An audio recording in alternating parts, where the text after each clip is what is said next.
Hey, Svea and Mia, it's Daddy. I just lit this candle, sorry. Um, so tonight, well, hold on a minute, I gotta move some stuff out of the way.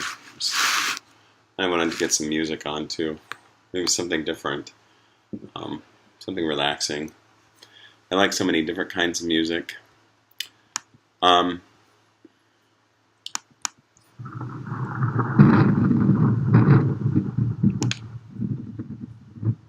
I don't know. I'm just... Well, anyways. Oh, your Aunt Debbie made this for me. Deborah. I love it. It's got little eyes in it. Oh, I wanted to talk to you. I got this crystal a long time ago.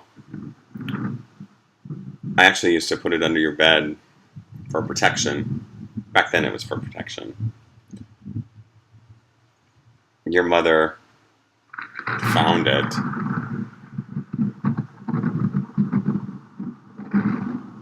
And I have the other one now. I think she was going through my stuff. That's why I burned some of my belongings. Oh. It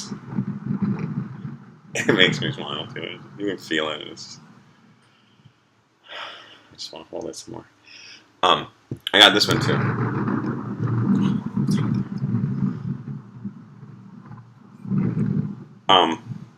I don't know if you can see it. Kind of glows. It always makes me feel so tingly. I can just feel it like.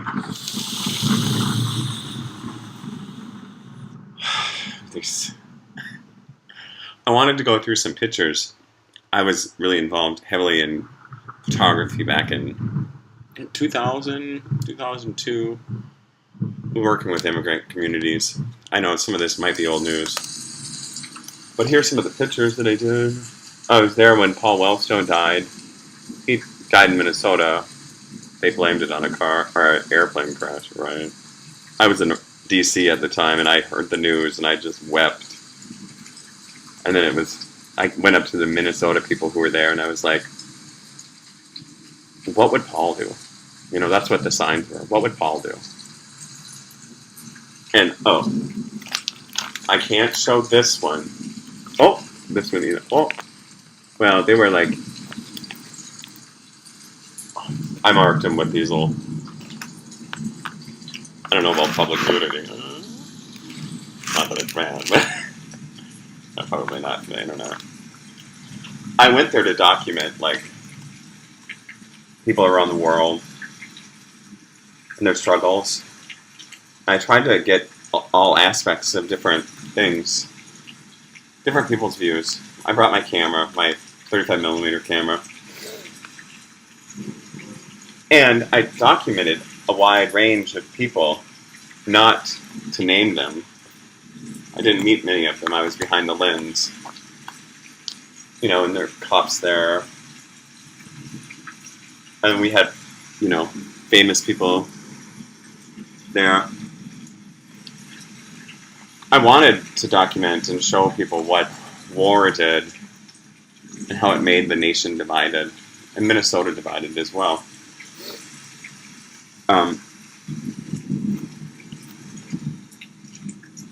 And some of these people, you know, we talked about, and there was everybody there from all sorts of different backgrounds. This is one that some of the pain I saw and documented, I was in the thick of it at the time. I was just like, you know, I felt so helpless that I couldn't do more. I got a medic pass. I got into the protest. A couple times I almost got arrested. There's Jesse Jackson, some other people. You know, I was like, there were veterans of wars there. I really tried my hardest to, this is Bush when he was president. I just was like, was there with him to say enough is enough. And then I went to a Republican rally to get a counter view. And the people there were, you know,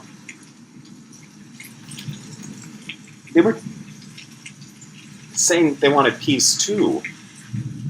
The Republicans.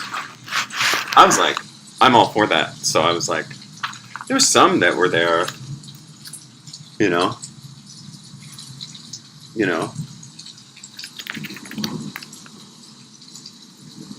I don't know. Some of the bigger images, this is so long ago, I don't even know if it's relevant. It was really saying about no war. Oh, and this was classes I took in 2006. There was a lot of good people there. You know, a lot of different views. This, I almost got arrested here when I was documenting this. The police, well, actually, the protesters had chicken wire up because the police kept rushing them. This was here in Minnesota, this man. He just looked at me like, oh, God, you know, protect us, the flag, and I don't know. I had my old address on it. I called it Portraits of Protest. I entitled them. I didn't want to title them. You know, I would try to bring people together. That's why I worked in so many different communities, trying to, like, assist people in their struggles. And we just were, I don't know if we were outnumbered or if we weren't strong enough. I tried to make a difference. I had shows, gallery shows. They probably don't even know my work here.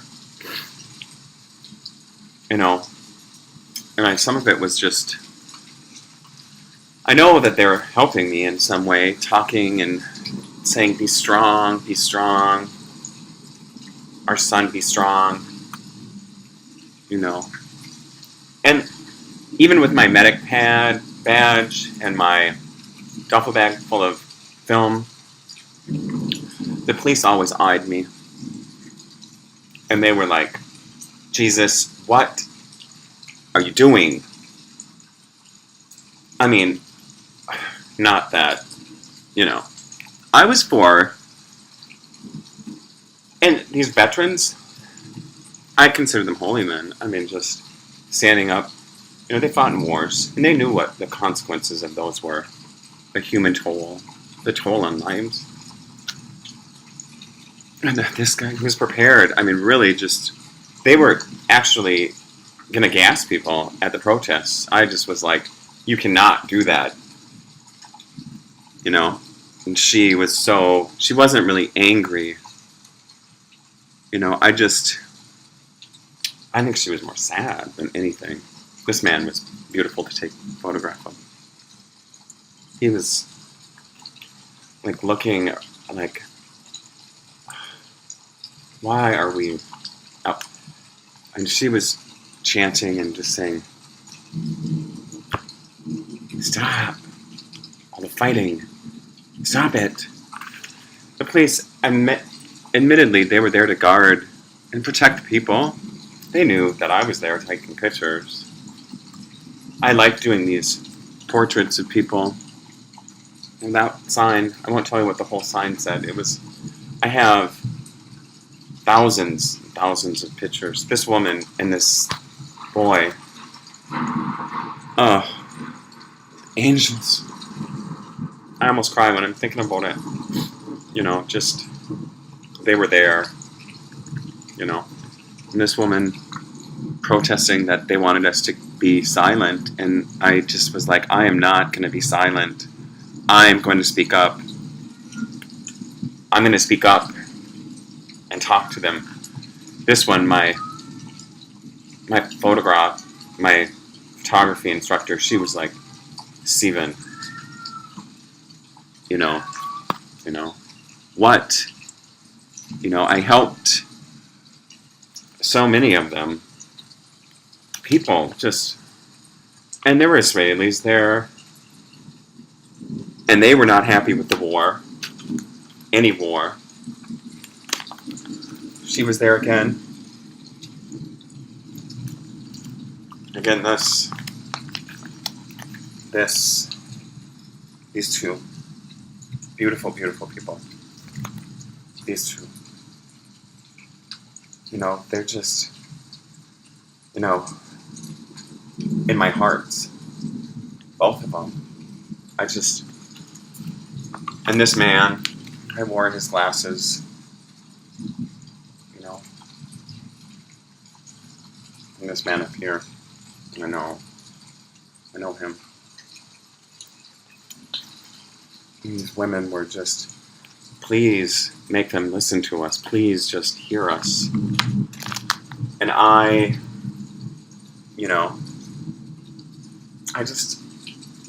wanted you to know, Svea and Mia, that, struggle, it's worth it to speak up, Oh, I almost got arrested here, too. There's so many people who are trying to, trying to help, trying to do something.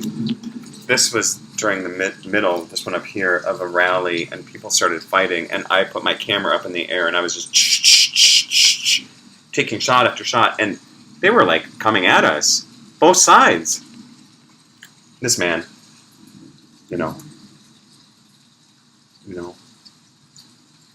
Jewish, Hebrew man, holy man, standing up for others. That's like I'm doing right now. All these people. You won't know them. It's a different time. I was there. Struggling with them.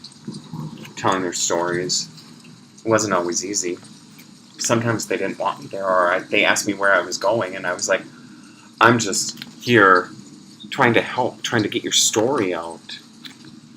I don't know if you know this, but I was in Ireland when the Drumcree bombing happened, and I wasn't on the side where it happened, but we were trying to just get around, and they had the Gardaí everywhere, and they were taking our passports, and it felt like I was in some crazy dream, but it was real. They had snipers up on the roofs here. I thought, in the United States, on our own people, our own melting pot, our own beautiful people, That's what I think now. I'm like, I don't have any patience for that. If I do, it's long since gone. We had releases. We didn't need them back then. And then I went to a Stop Killing Children. Just quit hurting innocent children. I almost fell off the table. At the state capitol. And there were holy men from all the churches there, synagogues, temples. It was, I don't know. I don't even want to show you some of these. I just have so many of them that one day, Svea, I guess, I've never been able to, I try to get my work out there, and I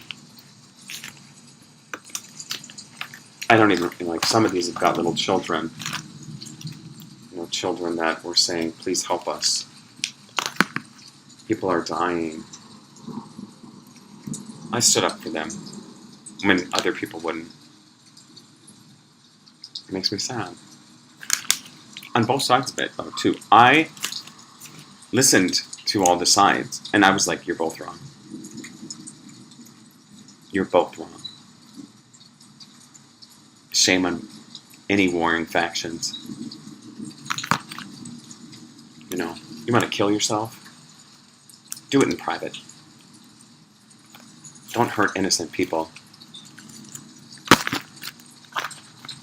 I don't believe in killing yourself either, but that's what's going to happen. it's all going to end. Or it's going to stay the same. You know? We could be so much more if we stopped it. Bloodshed. In my opinion, it was different. We didn't have to, like, use people as human shields. We just spoke. We went out and spoke. You know? But, I don't know, it's different. Let me see if I don't even know if I dare show you these. These are the Anderson people. My Grandma Esther's people. Might be a little shocking. I don't really show these people very much. I'll show some pictures of your grandmother too. Chrissy and I worked on these. She did a lot of work, and then I did the other studies. Some of this stuff I've never shown. I have ancestral charts going back to a long time ago. Oh, the farm. You know, it was funny because our family was so diverse. I mean, I know we were helping people escape like the South. I know we were. I'm not saying, I don't want to show you any of this. It's probably just, there's some old records here. Language probably doesn't exist anymore. It's so old. You know? Yeah. She had this Norwegian Rita Ranka thing that she used to say to me all the time. Own this. This is from 1850 something. And then I have all their obituary. I saved all this stuff. Grandma told me to. I know she's been dead for a long time, but when I was cleaning out her stuff, she was like, all right, let's go. You know, she watched over me. I know she does. You know, she's just, it's grandma, you know, it's like great grandma. You know, I don't know if there's anything in here. Hold on. Oh, here. I suppose I could. Oh, these are I went to this. This was at Augsburg. This man. This was the old abbot. And this man. He went out east. Hold on. Let me get some more music on. And then I was like, one night I was like, I need to go to the monastery and visit and see what it's like there. And I met the new abbot, and he was the man that I had taken pictures of 12 years prior. I had it in my phone, and I was like, you know, I called a friend of mine, or I texted him or emailed him, and I was like, can you believe that man, you know, that I sat with him? I sat next to them on the bench. There was a whole row of them, and I sat there, and I just took pictures of them. I was welcome. This is another person that I went to work with him. I was telling you about the Somali ladies that were hidden in houses and apartment building. He was a friend of mine. I helped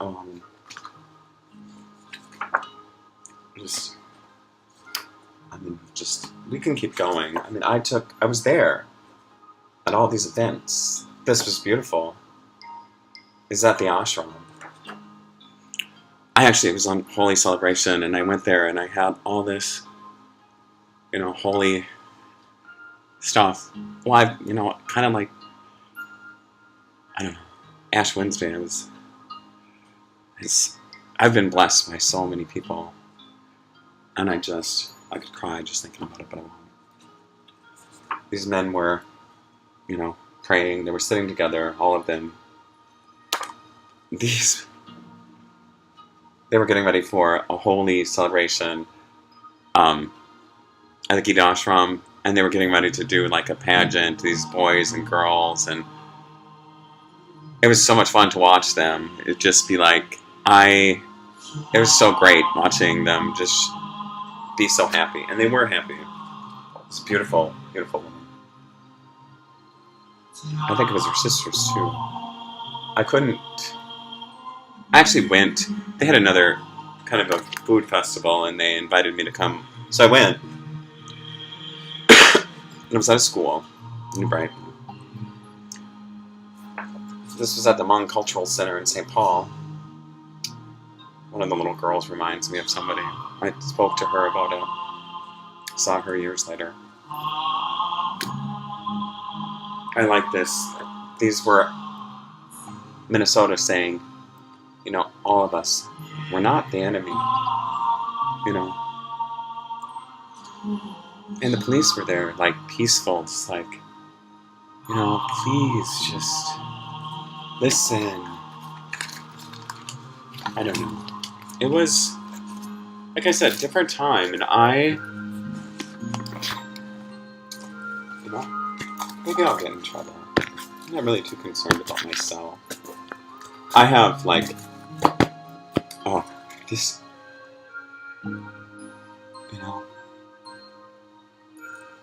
so many stop war, just people smiling,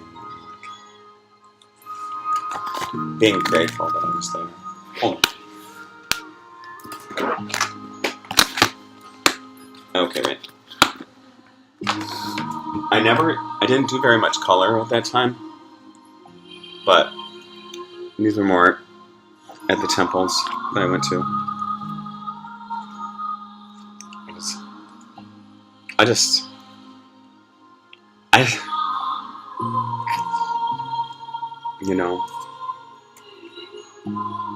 I was blessed, by pretty much all the religious leaders, and welcomed me into their homes and their hearts. No, this was more of the dancing.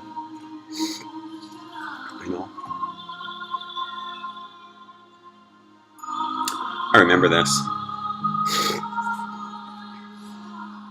I was thinking, I kind of... Hold on. They were kind of funny. I saw them afterwards. And then I was like...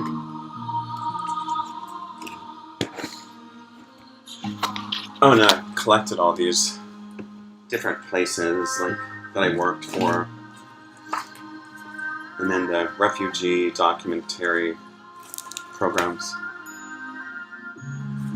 Friends of mine. Then I took medium format too, so I was like... I don't know why I'm showing you this. I just want you to be aware that, we all... Oh, this one I already showed you. Oh, that killed him. It was so funny. I mean, we sat around tables at that time and talked. We talked. And we had peaceful discussions, and my soul wasn't broken. And not that it's broken now, it's just, this guy again. Oh, my other friend. I won't say. She knows who she is. I helped her in the dark room all the time. Oh, this one, I have to pull this one out. These are what context she looks like. I can see something. I don't know. There's so much of what I've done in my life that has led me to do whatever it takes, really, to get my point across. I'm tired of it. I'm tired of it. Not of this place. I'm just, you know what I mean. So, I talked a little bit about, don't know. I'm looking for a way to like upload all of these images so we can have some frame of reference.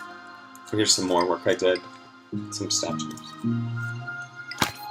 I was very upset one time. You know, they destroyed some works of art at one time. Well, it wasn't me.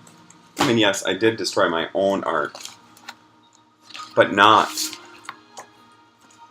That was my personal journals, my writings. That's because somebody was snooping through them. You know who that was.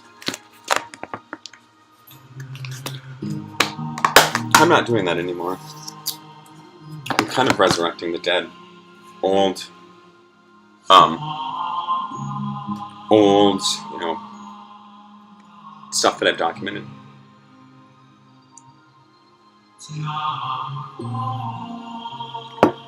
You know, I had some old writings at one time. And I know people were online laughing at them. It was really good stuff. I destroyed them. Because people would say things to me like, ugh. And then I was like, well, I'm just going to destroy it all. I wrote some really good, meaningful things.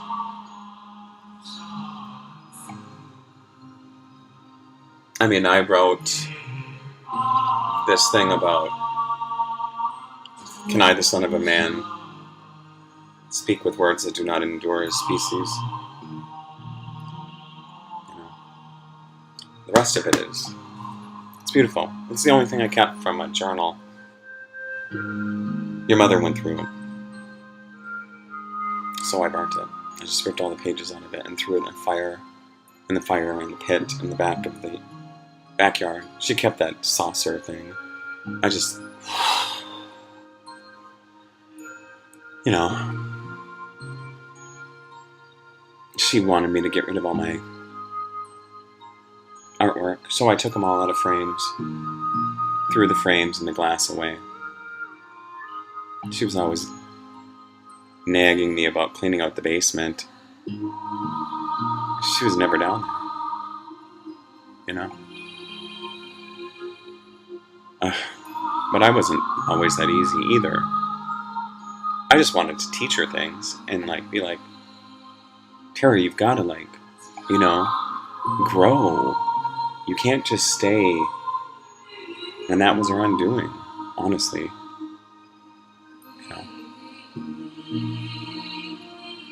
You know, it was just like, I'm not going to tell you what I need or what I want, or what I desire, or what my plans are. But, I don't know. You know, I think that a lot of, this thing, it's just, a lot of, when I bought this at the psychic fair, I was just like, you know, I just feel so good in my hands. It was actually like vibrating a little bit, and the energy, you can feel it just going, you know. And I used to lay with it on my chest. Well, some other people used to call me the boy who slept with rocks, because I used to keep these crystals in my bed. You know, just like you, Svea, I used to have this underneath your bed, in your crib.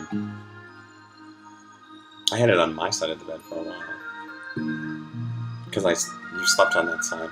I had my arm around you. It's protecting you. But your mother got rid of it. I left some rose quartz there, buried in the ground.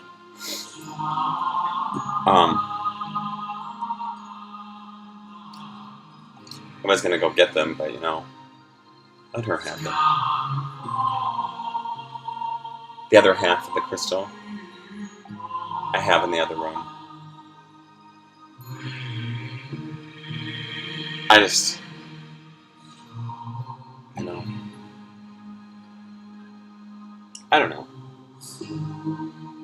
I'm just,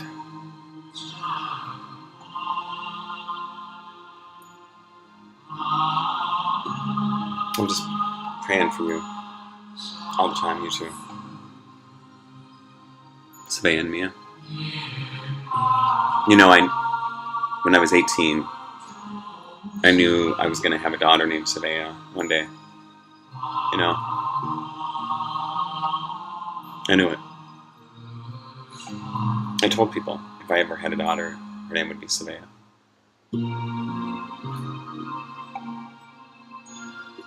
You can feel the energy in this just go. You know? I guess maybe that's part of the story that no one's ever heard, or I don't even care if they want to hear it, I'm telling them. It's not about them anyways, it's about me, myself, and that smell of the earth, just...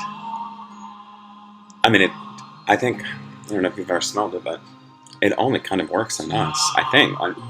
I wear it, and it's like, yeah. Sometimes I just lay there and my body goes...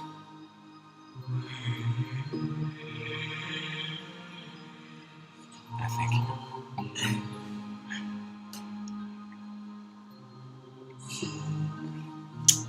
It's always perfect. I would spend hours. My OCD, sometimes it would just drive me insane. I'd be like, and it would just, so I was just like, that's okay.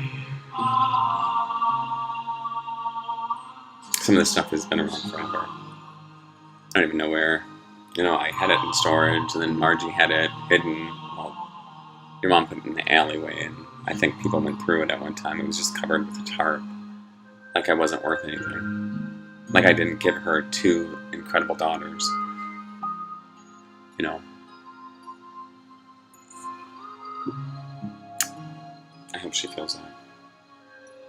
You know. But I have a feeling that she will. I don't want any ill on her. I just don't have room for her. You know?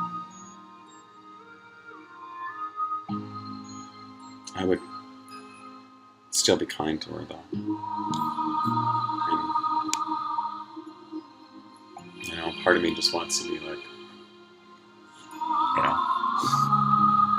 if she would have just listened to me in the first place, none of this would have happened. You know? But it was your grandmother's. She's not even a grandmother. She's just your mother's mother. You know? I gave her pointers in the garden, too. You know? She was a good gardener. Beautiful gardens. I don't know if they're around anymore.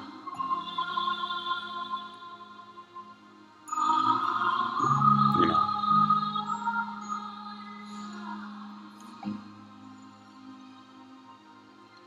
I don't know, this one's a little bit longer. It's 33 right now. Alright, it's a little bit after that, so I'll let you go. I love you too. Have fun in school. I love you.